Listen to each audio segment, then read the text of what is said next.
हरिशरणम सर्वेश्वर भगवान श्री सीताराम जी, श्री राधे श्याम जी, भक्तवांछा कल्पतरु भक्त वत्सल शरणागत वत्सल अशरण शरण अनंत बलवंत श्री हनुमंत लाल जी महाराज युगल भक्त और भगवान के चरणों में वंदन करके इस त्रलोकी धाम मंदिर के दिव्य भव्य पवित्र सभागृह में उपस्थित आप सभी पवित्र आत्माओं को राम राम प्रणाम करके आज अष्ट दिवसीय इस हनुमद यज्ञ के तृतीय दिवस में तीसरे दिन हम लोग श्री हनुमान जी के मंगलमय चरित्र को सुनने के लिए उपस्थित हैं। मैं आया तो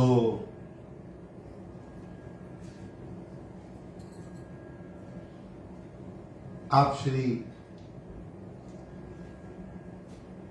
रावण के पौरोहित्य का दर्शन करा रहे थे और ये हमारी संस्कृति की कितनी औदार्य है, कितना विशाल पक्ष है कि देखिए श्री राम रामेश्वरम की स्थापना के लिए रावण को बुलाते हैं और कादम्बरी रामायण में तो लिखा है जब रावण आया है और रावण ने रामेश्वर भगवान की स्थापना कराई है तो श्री राम से कहा कि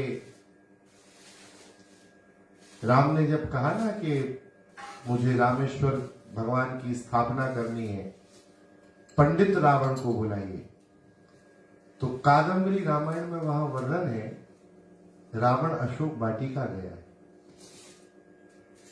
और उसने जगत जननी भगवती जानकी जी को लेके पहुंचा है, क्योंकि वो जानता है कि कोई भी यज्ञ बिना पत्नी के नहीं होता है और मैं किसी यज्ञ को कराऊंगा और मेरे आचार्य की पत्नी ही नहीं होगी तो यज्ञ सफल कैसे होगा। मेरे यजमान की पत्नी नहीं होगी तो मेरा आचार्य तो पूरा नहीं होगा। तो रावण स्वयं जगत जननी को लेके गया और वहां श्री राम ने भगवती के साथ बैठकर रामेश्वरम की स्थापना की। ये वर्णन दक्षिण भारत की कादम्बरी रामायण में वर्णित है। बहुत अद्भुत प्रसंग है, आप आश्चर्य करेंगे। यज्ञ पूरा होने के बाद जब श्री राम ने रावण के चरणों में विनीत प्रणाम किया है तो रावण ने दोनों हाथ उठा के कहा है राम विजयी भव। ये भारत की कितनी उदार संस्कृति है। जानता है कि मेरे मारने के लिए आ रहे हैं। अच्छा, ये बात हमारे यहां एक राधे श्याम रामायण है, उसमें लिखी है राधे श्याम रामायण कि रावण जानता है जानबूझ के ये लीला कर रहा है, उसे पता नहीं है। जब शूर्पणखा उसके पास पहुंची और उसने कहा कि भैया खरदूषण को मार दिया गया है और मेरी नाक कान काट ली, मेरी नाक भी कट गई कान भी कट गए। चाहते तो शूर्पणखा को भी मार सकते थे, लेकिन शास्त्रों में लिखा है कि 1000 ब्राह्मणों की हत्या करने के बराबर पाप लगता है एक स्त्री की हत्या करने। ब्रह्म हत्या सबसे बड़ा पाप है। ब्रह्म हत्या अर्थात भगवान की ही हत्या के समान है और ऐसे 100 ब्राह्मण मार 1000 ब्राह्मण मार दो उसके बराबर एक स्त्री की हत्या। शास्त्रों में बालक और स्त्री को अवध्य माना है, इन्हें मारना नहीं चाहिए। इसीलिए राम जी ने शूर्पणखा को मारा नहीं। लखनलाल जी को आज्ञा दी कि इसने आचरणहीन कार्य किया है, उसने झूठ बोला भगवान से। भगवान को झूठ पसंद नहीं है।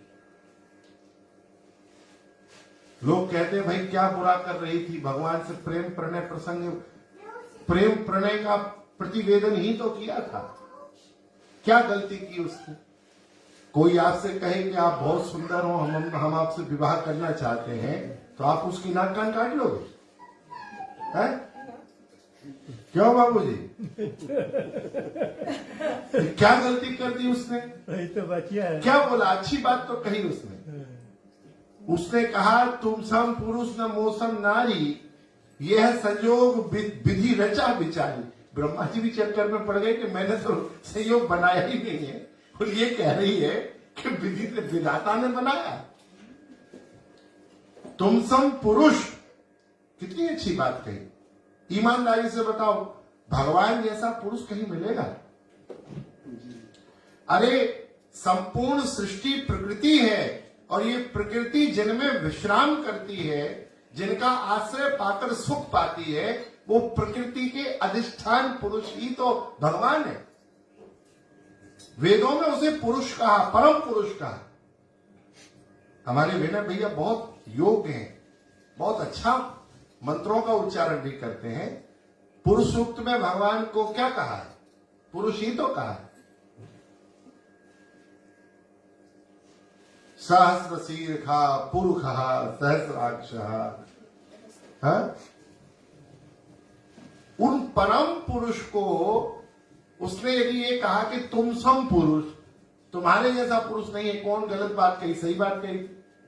बिचारी का व्यर्थ में नाक कान काट दिया गया।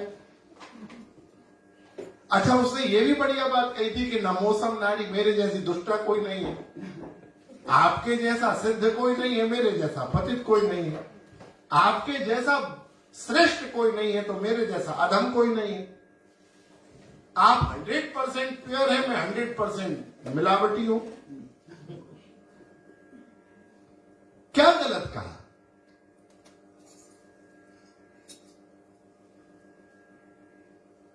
दो बातें उससे गलती हो गई जो भगवान को बिल्कुल भी पसंद नहीं है। शूर्पणखा ने वो काम किया। यदि केवल इतना कहती ना कि प्रभु मैं आपसे प्रेम करती हूं, आपको प्राप्त करना चाहती हूं, तो ये सारे संसार के जीव भगवान को ही तो पाना चाहते हैं। हम हर एक व्यक्ति सुख चाहता है, कोई दुख चाहता है क्या भाई? इतने लोग बैठे हैं, कोई चाहता है कि हमारे जीवन में दुख ही दुख आ जाए? अच्छा ईमानदारी से बताओ, नौकरी किस लिए करते हो? धन कमाने। धन क्यों कमाना चाहते हो? अच्छा घर ले ले, उस घर में अच्छी व्यवस्थाएं हो जाए, बढ़िया सुंदर बेड आ जाए, फिर हम चक सोए। इसके लिए हम पैसा कमा रहे हैं। आराम की सुविधाओं को एकत्रित करना है, इसके लिए धन का संग्रह है। यही है ना? तो हम सुख चाहते हैं। हमारे सुख चाहने की वृत्ति ही बताती है कि हम भगवान के। हम सब जगह सुख ढूंढते हैं। भोजन करते हैं तो जो हमको पसंद है, जिसमें हमें टेस्ट आएगा, हम वो पाना चाहते हैं। हम बैठने के लिए भी वो जगह खोजते हैं जहां बैठने में हमको तकलीफ ना हो, हमको पीड़ा ना हो, जहां हम एडजस्टेबल होके आनंद से बैठ सकें। कोई लोग कथा में आते हैं तो देखते हैं टिकने की व्यवस्था कहां है, वो वहीं बैठते हैं। कुछ लोग आएंगे तो वो पंखा के नीचे बैठेंगे, जहां फैन चल रहा होगा, एसी चल रहा होगा, वहां बैठेंगे पास में। अच्छा कुछ लोग बिना भैया, यहां तो हमने नहीं देखा है, हमारे भारत में तो बहुत भीड़ होती है कथाओं में, लाखों लोग आते हैं, तो वहां चप्पल गुम जाती है लोगों की। तो कुछ लोग तो अपनी चप्पल को लेके जाते, चप्पल पे ही बैठते हैं। हाँ, ये बिल्कुल सही बात है, ऐसा भी करते हैं लोग। तो लोग सुख ढूंढते हैं। क्यों ढूंढते हैं जी? भगवान कौन है। श्री रामचरितमानस के बाल कांड में गोस्वामी जी राम जी का नामकरण कर रहे हैं। क्या कह रहे हैं?